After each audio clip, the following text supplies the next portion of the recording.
People with sickle cell using opioids are not the same as drug addicts chasing a high. So in my mind, an opioid addict is chasing a high that goes beyond neutral.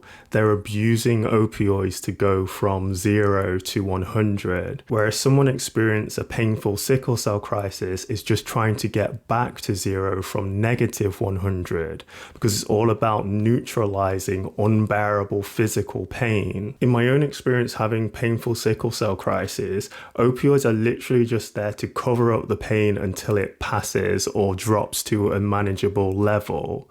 It's nothing to do with feeling good. As soon as that pain drops to a bearable level, I don't want anything to do with opioids anymore, because the side effects are horrendous, like drowsiness, nausea, constipation, itching.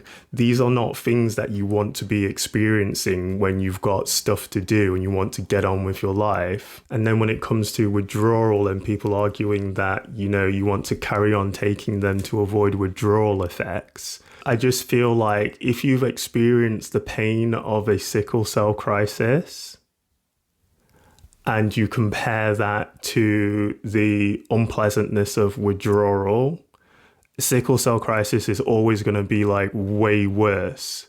So if you're going from sickle cell crisis to withdrawal, it's a step down. So you're not going to be in a situation where you're ever kind of like, oh, I need to take more just to avoid withdrawal effects.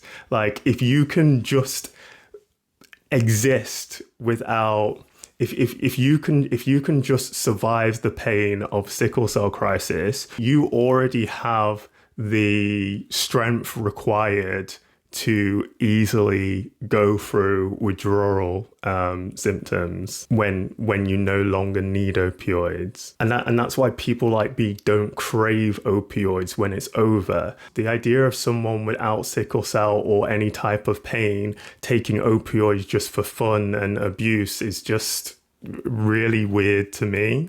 And I think if we're going to look at the rates of opioid abuse in sickle cell patients versus the general population, it's always going to be difficult to do those kind of studies. But my theory is that it definitely wouldn't be any higher than the general population, unless, of course, it's affected by the reporting of opioid dependence by medical providers who may have bias towards it. So yeah, I think that we really just need to drop the judgment when it comes to using opioids for sickle cell crisis pain and just let people get back to 0, let people neutralize their pain and then move on with their lives without giving them such a hard time. Let me know your thoughts in the comments, and anyone who's going through it at the moment is sending you strength and healing.